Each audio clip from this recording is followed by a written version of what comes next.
Okay, right now we're heading west, excuse me, on what's called Treasure Island Causeway, and on the left and the right, a couple little strip mall, strip shopping center type places. It has some restaurants, a bookstore, post office, 24-hour gym. It's really a cool place. And we're heading west, and if we would keep going right through these buildings up in front of us, we'd be in the Gulf of Mexico. This street is commonly referred to as Treasure Island Causeway, but it actually runs right into Central Avenue, which will take you straight to downtown St. Pete in, I don't know, 15 minutes or so. So I'm now going to head south on Gulf Boulevard, which is the street that runs along Gulf Boulevard. And mostly this through here is a couple little shops, ice cream shops, a couple of them real close by. But it's some condominiums and some hotels, some really cool old hotels. You would think something like back in the 50s or 60s, and they're really neat, and they're starting to go away, but it still has that mom and pop flavor to it, if you will. We actually have a Waffle House coming up here on the right, which is pretty cool if you're out late and you want to grab a bite to eat. And usually on the weekends, and today is actually a Sunday, they get pretty crowded, so I'll stop in there sometimes during the week and grab something. But we're sitting on a stoplight here, and just to my left is a public parking lot. And there's lots of parking around here if you want to go to the beach. It's you park there and you walk right onto the beach, right onto the sand. And I got to tell you, this is such a great beach here. The distance from the boardwalk to the beach, believe it or not, and I'll do another video on this at some point, believe it or not, is 2 football fields long. The sand is amazing. I don't think there's a lot of beach anywhere in the country, maybe even in the world, but I could be exaggerating just a tick on that. But anyhow, along here we got, again, just some older hotels, some condo hotels. There's a number of those. There's a new one going up down here on the left. And they're pretty popular around here. You invest in them and you rent them out, and I guess you get ownership. You get to stay in them for some period of time each year. I don't know what the rules are on that. That's pretty neat. Now I'm getting ready to turn onto 116th Avenue, which turns onto what's called Isle of Capri. And what Isle of Capri is, it's a series of finger canals. Most of the places here have boat docks. Sometimes they're deeded with either the condo, and certainly if it's a single family residence, you have a boat dock. It's yours, no doubt. Sometimes it's deeded to the condo, and sometimes they have a few slips, and the condo association will rent them to you. So it's really such a great lifestyle. We're going to cross this little bitty bridge here. It's part of the canal system, and we're going to go down here and just going to turn to the left here on Isle of Capri.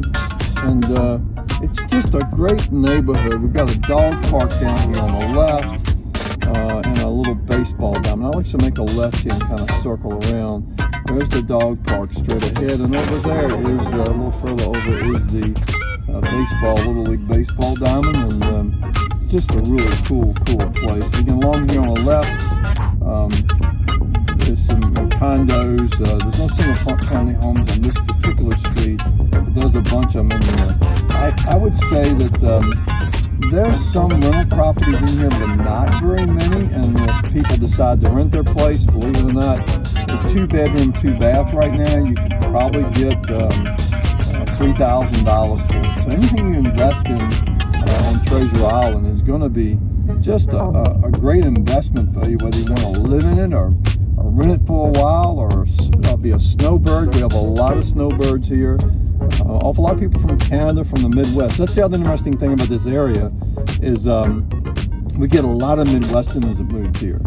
And I've lived in Tallahassee, Florida, which is more like living in South Georgia. I wouldn't even call it Florida, actually. But anyhow, and I've lived in Fort Lauderdale. And to me, there's no comparison to North Florida and the East Coast of Florida to what we would call the West Coast of Florida, which this area is part of. But we get a lot of Midwesterners and Canadians here, and they operate a little slower pace. It's not a rat race here. It just has a totally different feel. So again, if you're looking for a great place to buy and have a permanent residence here, it's awesome. And remember, when you're a permanent residence here, you don't pay the full real estate tax. It's pretty neat the way the system is set up, and if you move here, you'll soon learn about that. And right now we're just heading back around. This is actually part of 3rd Street East. Again, these are more or less condos along here, and I'm going to shoot down the little street here and let you see some of the more residential areas, because there are a lot of homes in here. I have no idea how many it is, and they're all, you know, custom made. They're all unique. There's obviously no crack homes in here, but this section right here is a lot of condos, and these condos are priced right now probably. You might find something for $350, but I would say maybe if it's a 1-bedroom, 1 bath, you could find something. But you're probably looking $350 upwards to maybe $700,000, somewhere in there, for something bigger. There's some on the left that we just passed. They're probably in the $1 million range. Part of that is they're 3 stories and they have an elevator. And anytime you have an elevator, inside your complex, inside your condo, it's worth really good money. So now we're going to go into kind of the single-family home area, and I hope you can kind of get a glimpse of some of this as we drive along. It's just a wonderful, unique neighborhood. Each one of these streets we pass, like right here, this intersection, what that is you shoot down there and they dead into a cul-de-sac, and there's nothing but the little finger islands is what they are, and everybody's, you know, got a boat dock and or a pool, and it's just really, really a cool place. And so this is, if you probably you couldn't find anything in here right now based on the market. You might find something for less than $1 million, but by and large, most of this stuff is going to be in that $1 million range. But you know what? You might think you're overpaying right now, but Florida is becoming the California of the East Coast. You may remember over the years, the real estate in California has always been super, super high, but they held their value, and so when people decided to leave California, they walked away with a lot of cash. And so we're going to make one little right here and maybe make a U-turn, and we'll be done with this little tour. But I hope you've enjoyed the conversation, and if I can be of help to you. My name is Tommy Gibbs. I'm with Global Lifestyle Realty. My phone number is 850-251-2310. Hey, do me a favor, hit the like button, leave a comment. Better yet, how about subscribe to my channel? I'm going to produce a lot of great things for you here in the future, so I look forward to you watching, and I look forward to chatting with you, and if I can help you again, please reach out. Thanks, and have a great day.